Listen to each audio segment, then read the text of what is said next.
Let us illustrate the universal set, just a basic set, and the complement of a set, all using a Venn diagram.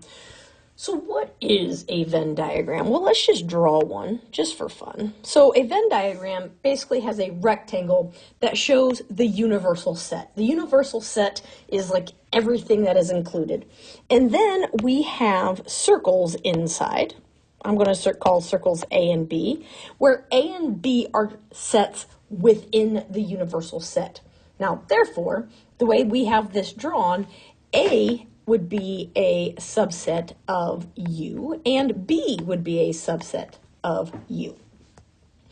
So we have the circles inside that show relationship.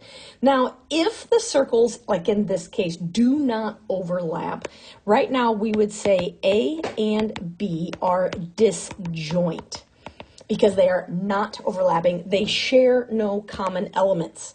So the word here is disjoint, right? And we know that they don't share any common elements because if they're apart, you can see that it is distinct, two distinct circles, so very clear that it's different. Now, if they do overlap, which we're going to get to in a minute, then we have shared elements. So a complement of a set are all of the elements in our universal set that are not in a given set. So if I have, let's just say we have set U, and then we have element A. And just for fun, let's just put 1 and 2 inside of A and 3 and 4 outside. So the complement of A, right? So because this is A, right, this circle and everything inside the circle is set A, then the complement of A would be everything outside of A. So in that case, 3 and 4 would be the complement of A because they exist in our universal set, but they're not in the given set.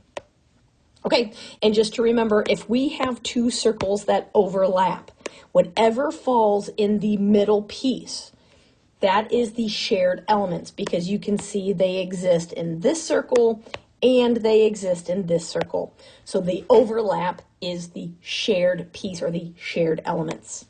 All right, so let's consider the sets. We have set A with elements 1, 2, and 3, and set B with elements 3, 4, and 5. Let's draw a Venn diagram to show the two sets. All right, so when you're drawing a Venn diagram, so get yourself a rectangle for your universal set, and I like to draw overlapping circles. In this case, I have my A and B. Just because they overlap, you don't have to put something in that shared space, only if you have shared content. So I always like to start with, what do I have? Now, when I'm comparing A and B, my two sets, I notice that 3 is a shared element. So 3 is going to go in that middle shared space. Now, the rest of the elements of A, 1 and 2, do not also exist in B. Therefore, 1 and 2 are going to be out here in A all by itself, and 4 and 5 will be in B all by itself. So you'll notice the 5 numbers in my universal set of 1 through 5 all exist in my subsets. So in A and B, there's nothing outside that exists in U that doesn't also exist in A and B, which is totally fine. And the last, what do you know given the following Venn diagram? Whew. Well, this is a fun piece here. So just looking at this, what do we know? And we know quite a few things, right? So we know, like, we have this shared space here, right? So A and B have shared elements. Now you can see that we have a third circle up here noted as set C. So C has no shared elements with B or A because it doesn't touch either one of them, right? It's not overlapping with either of those other sets. We know that U is the universal set because it's noted as the entire rectangle.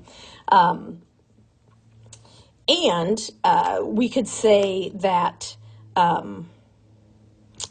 you know, A is a subset of U, B is a subset of U, and C is a subset of U because they all are made up of, you know, elements that are part of the universal set.